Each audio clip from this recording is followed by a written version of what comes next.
ಆಗುವುದು. ರೇಷ್ಮೆ ಏಷ್ಯಾದಲ್ಲಿ ಅತಿ ಹೆಚ್ಚು ರೇಷ್ಮೆಗೂಡು ಮಾರಾಟ ವಹಿವಾಟು ನಡೆಸುವ ರಾಮನಗರ ಮತ್ತು ಶಿಡ್ಲಘಟ್ಟದಲ್ಲಿರುವ ರೇಷ್ಮೆ ಮಾರುಕಟ್ಟೆಗಳನ್ನು ಮೊದಲನೇ ಹಂತದಲ್ಲಿ 150 ಕೋಟಿ ರೂಪಾಯಿ ವೆಚ್ಚದಲ್ಲಿ ಹೈಟೆಕ್ ಮಾರುಕಟ್ಟೆಗಳನ್ನಾಗಿ ಅಭಿವೃದ್ಧಿಪಡಿಸಲು ಈಗಾಗಲೇ ಕ್ರಮ ವಹಿಸಲಾಗಿದೆ. ಕಾಮಗಾರಿಗಳನ್ನು ಶೀಘ್ರದಲ್ಲಿಯೇ ಪೂರ್ಣಗೊಳಿಸಿ 250 ಕೋಟಿ ರು ವೆಚ್ಚದಲ್ಲಿ ಎರಡನೇ ಹಂತದ ಕಾಮಗಾರಿಗಳನ್ನು ಕೈಗೆತ್ತಿಕೊಳ್ಳಲಾಗುವುದು. ರೇಷ್ಮೆ ನೂಲು ಬಿಚ್ಚಣಿಕೆದಾರರು ಉತ್ಪಾದಿಸಿದ ಕಚ್ಚಾ ರೇಷ್ಮೆಗೆ ಪ್ರೋತ್ಸಾಹಧನವನ್ನು ನೀಡಲು ಕರ್ನಾಟಕ ಅಲ್ಪಸಂಖ್ಯಾತರ ಅಭಿವೃದ್ಧಿ ನಿಗಮದ ಸಹಯೋಗದೊಂದಿಗೆ ವಾರ್ಷಿಕ 12 ಕೋಟಿ ರು ಒದಗಿಸಲಾಗುವುದು. ಬಯೋಲ್ಟೀನ್ ರೇಷ್ಮೆ ಗೂಡುಗಳಿಗೆ ಪ್ರಸ್ತುತ ನೀಡುತ್ತಿರುವ ಪ್ರೋತ್ಸಾಹಧನವನ್ನು ಪ್ರತಿ ಕಿಲೋಗೆ 10 ರುನಿಂದ 30 ರುಗೆ ಹೆಚ್ಚಿಸಲಾಗುವುದು.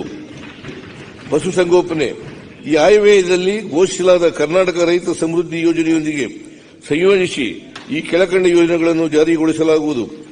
ಅಮೃತ ಸ್ವಾಭಿಮಾನಿ ಕುರಿಗಾಹಿ ಯೋಜನೆಯನ್ನು ಪ್ರಸಕ್ತ ಸಾಲಿನಲ್ಲಿಯೂ ಮುಂದುವರಿಸಿ 10,000 ಫಲಾನುಭವಿಗಳಿಗೆ ಸಹಾಯಧನ ನೀಡಲಾಗುವುದು. ಅಮೃತ ಮಹಲ್, ಹಳ್ಳಿಕಾರ್, ಕಿಲಾರಿ ರಾಸುಗಳನ್ನು ಸಂವರ್ಧನೆ ಮಾಡಿ ಉತ್ಕೃಷ್ಟ ಕರುಗಳನ್ನು ಒದಗಿಸಲಾಗುವುದು. ರೈತ ಮಹಿಳೆಯರಲ್ಲಿ ಹೈನುಗಾರಿಕೆಯನ್ನು ಪ್ರೋತ್ಸಾಹಿಸಲು ಹಸು, ಎಮ್ಮೆ ಖರೀದಿಗೆ ಪಡೆಯುವ ಸಾಲವನ್ನು ಸಕಾಲದಲ್ಲಿ ಮರುಪಾವತಿ ಮಾಡುವ ಮಹಿಳೆಯರಿಗೆ ರಾಜ್ಯ ಸರ್ಕಾರದಿಂದಲೇ ಶೇಕಡಾ 6 ಬಡ್ಡಿ ಸಹಾಯಧನ ನೀಡಲಾಗುವುದು.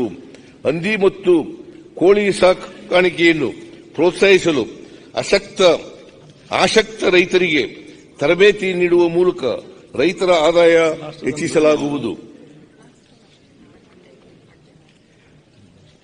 ಜಿಲ್ಲಾ ಹಂತದಲ್ಲಿರುವ ತಜ್ಞ ಪಶುವೈದ್ಯಕೀಯ ಪಾಲಿಕ್ಲಿನಿಕ್ಗಳನ್ನು ತಾಲೂಕು ಹಂತಕ್ಕೆ ವಿಸ್ತರಿಸಲು ಕ್ರಮ ವಹಿಸಲಾಗುವುದು.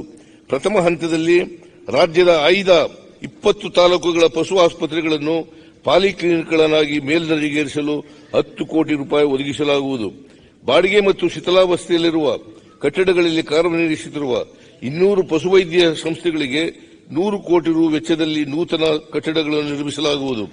ರಾಜ್ಯದಲ್ಲಿ ಪಾರಂಪರಿಕವಾಗಿ ಕುರಿ, ಮೇಕೆ ಸಾಕಾಣಿಕೆಯನ್ನು ವಲಸೆ ಮುಖಾಂತರ ಕೈಗೊಳ್ಳುತ್ತಿರುವ ಕುರಿಗಾರರ ಹಿತರಕ್ಷಣೆಗಾಗಿ ಈ ಕೆಳಕಂಡ ಕ್ರಮಗಳನ್ನು ಕೈಗೊಳ್ಳಲಾಗುವುದು. ವಲಸೆ ಕುರಿಗಾಹಿಗಳ ಮತ್ತು ಸ್ವತ್ತುಗಳ ಮೇಲೆ ದೌರ್ಜನ್ಯ ಕಾಯ್ದೆ ಜಾರಿಗೊಳಿಸಲಾಗುವುದು.